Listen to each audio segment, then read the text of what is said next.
بسم اللہ الرحمن الرحیم۔ امیر المومنین فرماتے ہیں اللہ کا ایک فرشتہ ہر روز یہ ندا کرتا ہے کہ موت کے لیے اولاد پیدا کرو، برباد ہونے کے لیے جمع کرو اور تباہ ہونے کے لیے عمارتیں کھڑی کرو۔ فرماتے ہیں کہ یہ دنیا، یہ سب کچھ عارضی ہے، ایک نہ ایک دن یہ سب کچھ ختم ہو جانا ہے۔ پھر فرمایا دنیا اصل منزل قرار کے لیے ایک گزرگاہ ہے۔ اس میں دو قسم کے لوگ ہیں، ایک وہ جنہوں نے اس میں اپنے نفس کو بیچ کر ہلاک کر دیا، ایک وہ جنہوں نے اپنے نفس کو خرید کر آزاد کر دیا۔ اپنے نفس کو یعنی اپنے آپ کو بیچا، دنیا کی خاطر پیچھے بھاگے، دوڑتے گئے، سب کچھ پا لیا، اور بعض ایسے ہیں ضرورت کے شے ان میں سے لی دنیا کی، باقی سب کا سب چھوڑ دیا، اللہ کے ہو گئے اور وہ حقیقت میں آزاد ہیں۔ پھر فرماتے ہیں کہ دوست اس وقت تک دوست نہیں سمجھا جا سکتا جب تک وہ اپنے بھائی کی 3 موقعوں پر مدد نہ کرے۔ فرمایا پہلا جگہ مصیبت کے موقع پر اس کی مدد کرے، اس کے پس پشت، اس کے نہ ہوتے ہوئے اس کی مدد کرے، اور اس کے مرنے کے بعد جب وہ دنیا سے چلا جاتا ہے اس کے حقوق کا خیال رکھتا ہے، اس کے گھر والوں کا خیال رکھتا ہے، تب حقیقت پتہ چلتی ہے کہ اس کا دوست ہے یا نہیں۔ پھر فرمایا جس شخص کو 4 چیزیں عطا ہوئی ہیں وہ 4 چیزوں سے کبھی محروم نہیں رہے گا۔ جو دعا کرے اور قبولیت سے محروم نہیں ہوتا، جسے توبہ کی توفیق ہو وہ قبولیت سے نا امید نہیں ہوتا، جسے استغفار نصیب ہو وہ مغفرت سے محروم نہیں ہوتا، جو شکر کرے وہ اضافے سے محروم نہیں رہتا۔ اور اس کی تصدیق قرآن مجید کی صحیح آیت ہے جس میں ذات پروردگار ارشاد فرما رہے ہیں کہ تم مجھ سے مانگو میں تمہاری دعا قبول کروں گا۔ اور اسی طرح امیر المؤمنین علی ابن ابی طالب علیہ السلام ارشاد فرماتے ہیں کہ نماز ہر پرہیزگار کے لیے باعث تقرب ہے، حج ہر ضعیف و ناتوان کا جہاد ہے، ہر چیز کی زکوٰۃ ہوتی ہے، بدن کی زکوٰۃ روزہ ہے، اور عورت کا جہاد شوہر سے حسن معاشرت ہے، حسن سلوک رکھنا، گھر میں اس کی عزت و احترام کرنا، یہ عورت کا جہاد ہے۔ پھر فرمایا صدقہ کے ذریعے روزی طلب کرو، کبھی تنگ دستی آ جائے، غربت آ جاتی ہے، پریشانی آ جاتی، صدقہ دیں، دسترخوان بچھائیں، مومنین غرباء کو وہاں بلائیں، کھانا کھلائیں، انشاءاللہ ذات پروردگار آپ کے رزق و روزی میں اضافہ کرے گا۔ پھر فرمایا جسے بدلے کے ملنے کا یقین ہو وہ عطیہ دینے میں دریا دلی دکھاتا ہے، یعنی جب یقین ہے اللہ مجھے عطا کرے گا، جو میں خرچ کر رہا ہوں کم ہے یا زیادہ ہے، پھر اسے یاد رکھنا چاہیے کہ ذات پروردگار اسے حتماً دے گا۔ پھر فرمایا جتنا خرچ ہو اتنی ہی امداد ملتی ہے، جتنا انسان دنیا پہ لوگوں کو خرچ کرتا ہے، ذات پروردگار جو بدلہ اس کے خرچ کرنے کا رکھا اتنا ہی اسے حاصل ہوگا۔ پھر فرمایا جو میانہ روی اختیار کرتا ہے وہ محتاج نہیں ہوتا۔ خدا نہ کرے ایک بندہ اٹھتا ہے، اور یہ قابل ستائش نہیں، اچھا نہیں ہے کہ انسان سارا کچھ اٹھا کے دے دے اور اپنے لیے، اپنے بچوں کے لیے غربت کا ان کے سکون کا، آرام کا خیال نہ رکھے۔ نہیں، میانہ روی اختیار کر، نہ زیادہ خرچ کر دے نہ ہی اتنا کم خرچ کرے کہ خسیس لگے، کنجوس لگے۔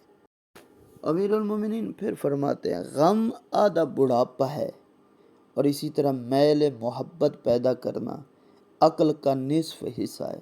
جو عقل مند ہوتا ہے جب کسی سے قربت اختیار کرتا ہے، اس کا احترام کرتا ہے، اسے محبت دیتا ہے، عزت دیتا ہے، انسان کی آدھی عقل کامل ہو جاتی۔ فرمایا مصیبت کے اندازے پر اللہ کی طرف سے صبر کی ہمت حاصل ہوتی۔ جو شخص مصیبت کے وقت ران پر ہاتھ مارے اس کا عمل عکارت ہوتا ہے۔ بعض اوقات انسان پر پریشانیاں آتی ہیں، مصیبتیں آتی ہیں تو بد ہمت ہو جاتا ہے، کم ہمت ہو جاتا ہے۔ امیر المومنین فرماتے ہیں کہ یہ بندہ قابل ستائش نہیں ہے، بری شے ہے، اور بعض اوقات اپنے ران پر ہاتھ مارتا ہے، کہتا ہے ہائے مصیبت، ہائے پریشانی، یہ صحیح نہیں ہے۔ پھر فرمایا بہت سے روزے دار ایسے ہیں جنہیں روزوں کا ثمرہ بھوک پیاس کے علاوہ کچھ نہیں ملتا۔ بہت سے عابد شب زندہ دار ہیں جنہیں عبادت کے نتیجے میں جاگنے اور زحمت اٹھانے کے سوا کچھ نہیں ہوتا۔ زیرک یعنی دانا، عقل مند لوگوں کا سونا، روزہ نہ رکھنا بھی قابل ستائش ہوتا ہے۔ بعض اوقات لوگ بڑے ہی عقل مند ہوتے ہیں، دانا ہوتے ہیں، روزہ نہیں رکھتے، لیکن ایک ایسے کام کرتے ہیں کہ جتنا روزہ رکھنے والا ثواب لے رہا ہوتا ہے وہ عقل مند اس سے بھی زیادہ ثواب لے لیتا ہے۔ پھر فرمایا صدقہ سے اپنے ایمان کی نگہداشت کرو، اس کا خیال رکھو، زکوٰۃ سے اپنے مال کی حفاظت کرو، دعا سے مصیبت کی لہروں کو دور کرو۔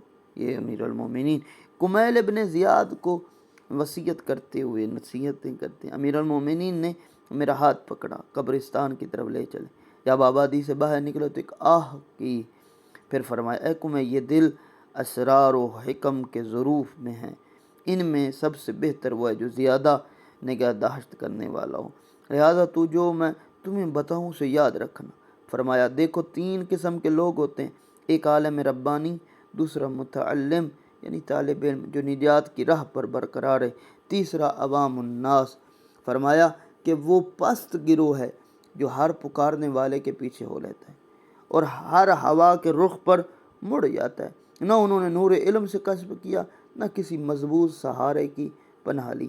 اے کمیل یاد رکھو، علم مال سے بہتر ہے، کیونکہ علم تمہاری نگہداشت کرتا ہے، تمہارا خیال رکھتا ہے، مال تمہیں اس کی خیال رکھنا چاہیے۔ مال خرچ کرنے سے گھٹتا ہے لیکن علم صرف کرنے سے بڑھتا ہے۔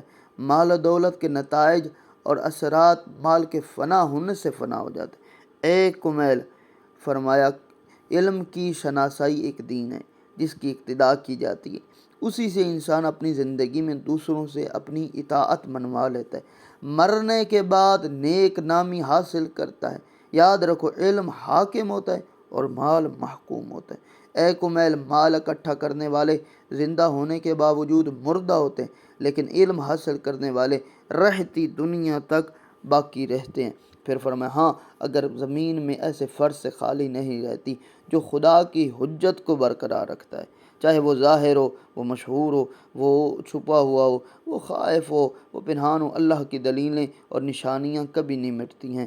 اور اسی طرح خدا کی قسم وہ تو گنتی میں بہت تھوڑے ہوتے ہیں، اللہ کے نزدیک قدر و منظر کے لحاظ سے بہت بلند ہوتے ہیں۔ پھر فرمایا کہ وہ ایسے جسموں کے ساتھ دنیا میں رہتے ہیں کہ جن کی روحیں ملا الاعلیٰ سے وابستہ ہوتے ہیں، یہی لوگ زمین میں اللہ کے نائب ہوتے ہیں اور اس کے دین کی طرف دعوت دینے والے ہوتے ہیں۔ ہائے ان کی دید کے لیے میرے شوق کی فراوانی کتنی ہی زیادہ ہے۔